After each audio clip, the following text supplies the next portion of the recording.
Hello, everyone. Thank you for joining us again for another Filmmaker interview. I'm your host, Sophia Lucia Parola, and we are in our 23rd year with Garden State Film Festival. You can check out over 200 films in Asbury Park, New Jersey and Cranford, New Jersey from March 27th through March 30th. You can check out that lineup at gsff.org, as well as get any of those tickets. And I am here with the writer, director, editor, and special effects artist of Clean My Room, Brianna Troyce. Hello, Brianna. Hi, it's so good How to are be you? here.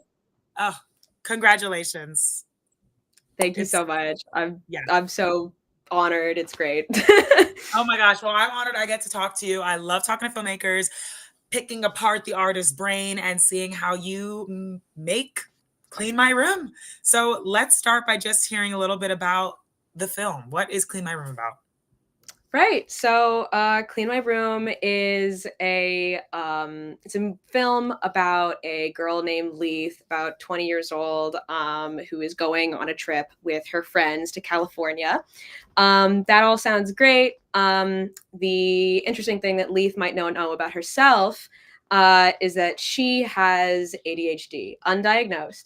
And that might prove a problem getting her life together, considering she has a driver's license to renew, a doctor's appointment to make, work to cancel, and you get to see that gamified in the way that her head operates, a little Yes. differently from everyone else's, but that's kind of the point. Um, yeah, the film is a really interesting part of that kind of experience. So Mhm. Well, I mean, I love it. I got to see the film. It is very cool, very unique. I think it is relatable, and especially, like you said, undiagnosed. I think a lot of people can relate to those stuff and be like, "Oh wait, I do that." What does that mean? But what was the inspiration for this story, and how, and like the telling of it too, the way you tell the story, and you said you get to see it in an interesting way. What were the inspiration for all these things that we see in Clean My Room?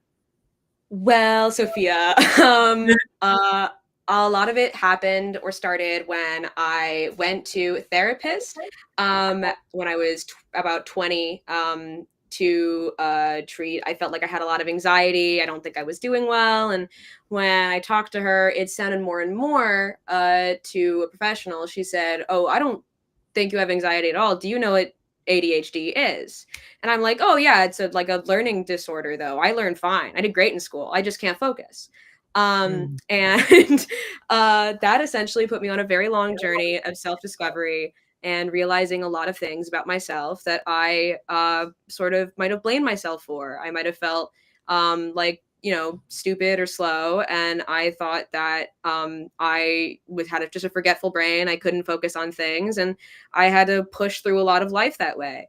And I thought that while I'm making this film, I really wanted to create a very relatable image of what ADHD might look like outside of a learning perspective, especially in like a social perspective. I asked actually a bunch of my friends and a bunch of other compatriots who had ADHD what they might have experienced. Did a couple of research pieces on the DSM-5, and then basically focused a lot of my experiences and the experiences of others and injected them directly into the film. Mm. So ADHD people have a lot of like traits and quirks as well, hyperfixations and stuff they're really interested in. And so Leith, in my mind, really is meant to embody a lot of those traits. She's meant to be, kind of quirky. She has a very fun, like dressing style. She loves old arcade games and Sailor Moon, and her brain works that way. So when we do the VFX in the film, it's meant to embody a lot of what it feels like to be in her head. Mm. Um, yeah, so it's essentially, something as simple as cleaning my room might sound like a really huge task to somebody Yeah. who can't really itemize focus well. Yeah, you told that so well, and I love, I know I asked a couple questions in one, and you answered them all perfectly. So thank you, because you said like the reason a lot of the influence for the special effects that we see is like her mind from it, which I just think is so creative and so unique. Did you make this while you were in college? This is a college short, right? I did. I graduated from SVA. I took essentially 2 majors worth of courses because I had a deep passion for film, and I really loved it. But I also didn't want to let go of the VFX roots that I had when I started, because I really valued the skill. I think it's a very fascinating field. And I wanted to combine those loves and create something that I thought would be truly, I think, valuable to people. Mhm. Um, and honestly, I think the most important part, actually, I as I went through the system, I had ended up diagnosing teachers.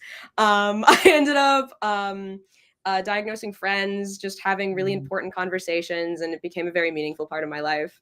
Mhm. Yeah, it already is, super meaningful. I know that actually it's crazy, a couple years ago, I saw, I can never say this word right, a documentary about ADHD, and it was I was just talking to the director, and I was like, "Oh my gosh, I relate so hard," and now I'm watching this, and I'm like, "Oh my god, simple tasks like cleaning your room, especially while you have other things to do on your mind, is, like, incredibly difficult." Forgettable. So very relatable.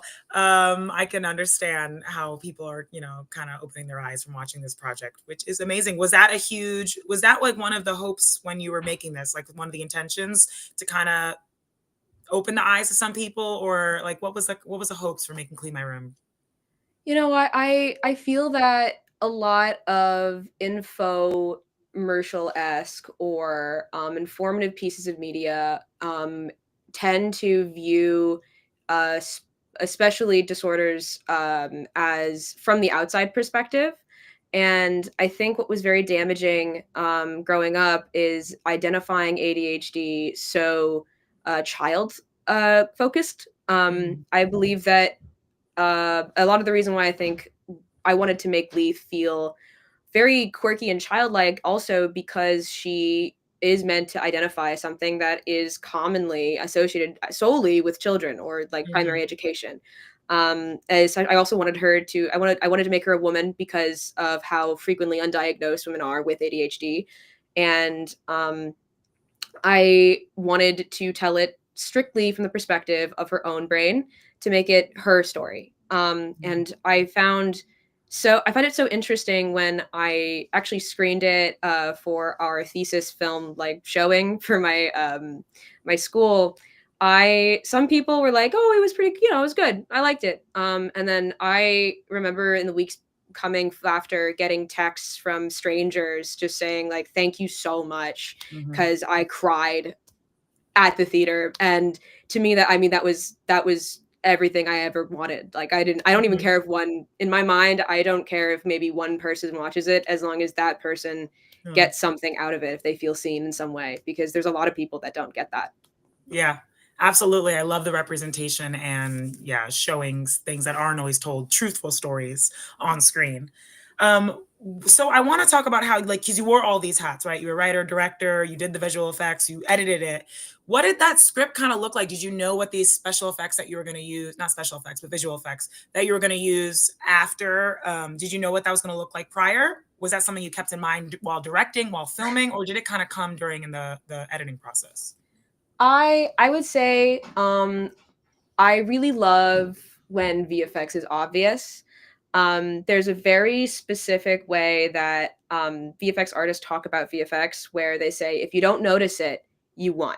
If no one knows that any VFX happen, then you made a perfect shot. Mhm. And I love things like Scott Pilgrim because I Mm, felt that it made a very what I in if you to get rid of all like the bells and whistles, a very real story about relationships kind of work. But what was really interesting about it was that like really high end VFX, all of the punches and the comic strip energy and like the mhm. arcade. So I really tried to make some of I believe that was like a huge inspiration for me as I move forward. So yeah, I think that I really wanted to make her feel arcadey. And so I essentially, when I was writing the script, I knew I wanted to be 7 pages flat. I knew that I wanted to, I essentially would write down, you have to do all these things. You have to clean your room. And then I kind of created the perfect ADHD nightmare. Mhm. Like in my head, what's the worst thing you could possibly go through in a week? Um, and yeah, I just kind of made symptoms feel like quest objectives. Mhm. And that's essentially the vision as I went through it. I think I had a very clear identity of what I wanted it to be. I also storyboarded the project and Mhm. went through a great deal to make sure the VFX worked out. Because when you're doing stuff like extensive VFX, you want to have a very good idea of what it looks like. Right. Well, that's the perfect thing. Like, what are some of the things that you have to do when you're being a visual effects artist, especially while directing, that you have to keep in mind for the post production, for it to be like seamless, much easier when you're adding all these visual effects? Yeah, I mean, first you want to have a very good storyboard and you want to have your VFX shots labeled clearly. Mhm. You want to identify what the problems might be. There's actually, you want to go through with the shot list and kind of identify every single shot that you're doing. I went Mhm. through in the actual room that we were shooting with and did just a complete full day of shooting with a friend of mine, Oh. and we figured out everything that way. All the complications that might happen, especially with rigs. Mhm. Your green screen needs to be perfectly lit, not too bright and not too dark, and very Right. evenly lit because you don't want to go into a situation where you're doing everything by hand. You want to make sure that actually the pigtails on Leith was partly to resemble Sailor Moon, Mhm. and also partly because long or open hair is a nightmare to key. um, Oh. yeah, so you want to make sure that you have a appropriate green screen and a lot of time. And I think it took us about 2 years to finish the entire film. 1 year to Mhm. do all the planning and then the shooting, and then the other year to edit, score, but then also do all the VFX work. It was just me Mhm. and my thesis partner Jackson Popiel, who did the majority of the work, and my other friend Bailey Godorov, who figured out a lot of the animation and the essentially like 3D CG things that we made. Mm. Um, and yeah, so I guess TLDR, Yeah. um, planning, structure, and a very good idea of what you want before you walk on set. Love this masterclass, like in a 2 minute, 2 minutes right here. Amazing. I know that Clean My Room is probably just the beginning of your extensive career. Like I said before we started, like you're extremely talented young filmmaker. What are some of your hopes as a filmmaker, as a storyteller? What are some of the stories you want to tell that Clean My Room is, gonna just contribute to? I really appreciate that you blow me up like that. That's very sweet. Yeah, I guess in the future I want to start experimenting more with different parts of film. I feel like I have barely touched the surface. I want to, do some work with sound. I want to do some work with I want to do even more work with writing. I really want to end up in a directing field, but honestly, working with people as a person in the VFX industry, you learn that if you could understand every part of the production pipeline and have it in your hands, you Mhm. could truly become like a master of it. Yeah. There's so many amazing directors who have these fantastic films, and you go, how did that happen? Because they're editors on the side. Hmm. People who really understand multiple parts of the structure. So yeah, I want to learn. I want to keep doing more sides of film. I want to act. I want to make a well-rounded artist, and then come out Hmm. of it with a couple new films in the future. So whatever I end up doing, I'm sure I love I'll be that. reapplying in the future. Garden State will see me Yeah. soon. I do not doubt that. I know that for sure, but I love that you're like, I am boxing myself. I want to learn it all because the more you know, the better you are. Like you said, you become a master. And I love that because Clean My Room, it's like the more you know yourself too, you could be a better artist. Yeah. So amazing that you're opening the eyes and the minds of people who get to watch Clean My Room. Let me tell everyone, how you can see it at Garden State Film Festival. It will be screening Saturday, March 29th at the Jersey Shore Arts Center. The film block, like you see below, is 12 p.m. to 1:45 p.m. Definitely go on gsff.org, get your tickets. Brianna, will we be seeing you at the Garden State Film Festival? Oh, absolutely. I wouldn't miss a day. Amazing. I nothing like seeing that film of yours like in an audience and getting those Yeah. reactions live big on the big screen. It's amazing. Congratulations again. Thank you for taking the time out to talk to us, and I hope to see you at the festival. Thank you so much. It was so nice talking to you. See you guys. See ya. Bye. Thanks, guys.